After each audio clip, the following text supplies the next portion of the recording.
what we have in this situation is such a historical first, and I mean that in a very negative way, to have this search warrant based on failed narrow negotiations, I suppose, that allowed the government to basically ransack the president's residence.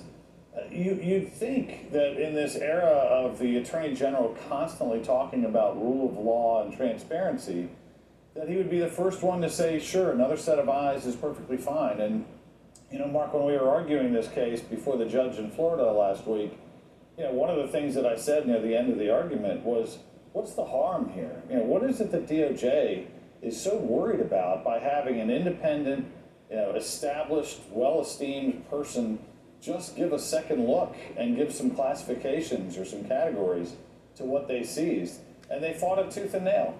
And frankly, when the judge asked them that very same question, they didn't have much of an answer. It was kind of like this overarching theme of, leave us alone, we know what we're doing, we don't need anybody to second guess us.